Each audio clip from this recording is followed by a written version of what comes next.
Hey everybody, welcome back to episode 8. Can you believe we're on episode 8 already? I was going to do fingers, but I didn't have them on the draw fast enough to do I didn't want to flip someone to bird by accident. Okay, so that would have been entertaining. Welcome back to another episode of Level Up with Kate and Katie, where we help you to build your dream practice and live that dream lifestyle. Yay! Woo-hoo. Yes, thank you TherapyNotes for being our amazing sponsor for the series, and we want to encourage you guys, anybody who's in need of an EHR or practice management system, definitely check out what they have to offer. It's really amazing and comprehensive. Use the code PPS for 2 free months. We'll put the link for that just below in the chat section under resources. And go to therapynotes.com to get that. So, who is our superhero shout out question so we can get some answers your way? I just feel like your excitement. It's like almost I'm going to pull something magic out of the box. You're pulling something magical out of your phone. You surprise me every time.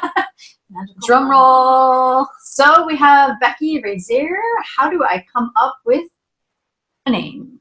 Ooh, this is a good one. So many people think that the name is the first place to start. And I know we've talked about this before in previous episodes.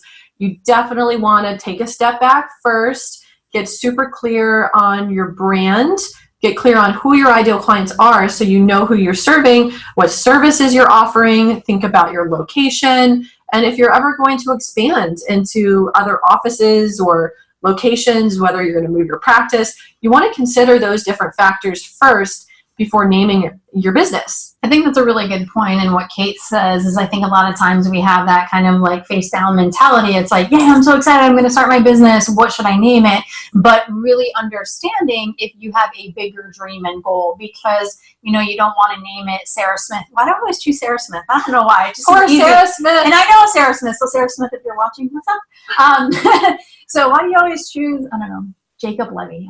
I don't know. Jacob Levy. Because if you want to actually have a group practice, well, maybe Jacob Levy is not the one, that, identifies the group practice. So it's really important to really understand those long-term goals. Yes, definitely. And people often ask, well, should I use my name for the business name or should I use a different name? You really want to think about those different things beforehand. And of course, you wouldn't want to have a group practice that's named after your name because, I guess you could have Jacob Levy and Associates, but that sounds very attorney-ish. It does. And, it's not very warm and inviting. Welcoming. So you want to think about that. You also want to think about the reputation management side of things, because if you ever get sued, you can always rebrand and change your business name, but you're not going to change your own name. If someone sues Dr. Kate Campbell, it's going to follow me around forever. That's interesting. What name would you choose? I don't know. Maybe if you changed your name, what name would you choose? Oh, if I changed Dr. Kate Campbell? I'm kidding. Never mind. I'm not changing my name. I already did the rebrand when I went to college. I went to college and I was Katie and all growing up, and I went to college and I was like, I'm dropping the I. I'm going to be Kate with a whole new identity. So I rebranded. So we don't confuse people way too much. Yes, exactly. Back to how to pick a name. So that is really important as you really want to think about your reputation management. There's 2 schools of thoughts in regards to using your name. Sometimes people say, if you're going to be a solopreneur and you're going to be, just you the whole time, okay, that's cool because you are your brand. And so people might say, yes, use your name. Speaking of cool, we have one of our coaches, Dr. Heather Kuhl, Kuhl. She has Cool Psychological Services because how cool is that, right? Cool. Yeah, it's so cool. That's cool. So yeah, I guess it really depends on how cool your name is. Yes. No pun intended. So that's something that you have to think about. And are you willing to do that or not? You could. Cool. Another mistake sometimes people make is a lot of times they like to choose a name of their location, right? So that's great if you're always going to stay in that location. But if you moved like John Clark from the West Coast to the East Coast, I think that's where the move was. Yes. He had to change his name. So, these are things that you guys really need to think about in regards to what your long-term goal is. Do you want to protect your name, your reputation? And the other thing too is that your name should really speak to your ideal client. A lot of times, I know we talked about in the last video, oh gosh, I feel like I have to talk about this again, about how I named my practice. That was the first thing I did, and I racked my mind, and I call it Lemieux Solutions Unlimited, and that's followed me everywhere. That's what does that mean? People don't even know how to spell my last name. That's ridiculous. If I were to rebrand, rename, it would definitely not be that. It would be something related to couples because that's really what I do. So hopefully this is some thoughts. I'm wondering if you guys want to hear my naming blunder, because I had a naming blunder too when I first started. It was so bad, you guys. It was so bad. I had no training in business whatsoever. And I was in the PhD program. I think I was studying Bateson at the time, and I was in this philosophical minded place. And I was also afraid to be a specialist. So I wanted to be a generalist. I didn't want to exclude anybody. So I named my company, are you ready for it? Life's Connections. What the heck is that?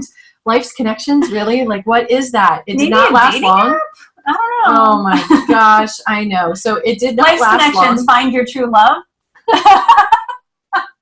Connect with your true love.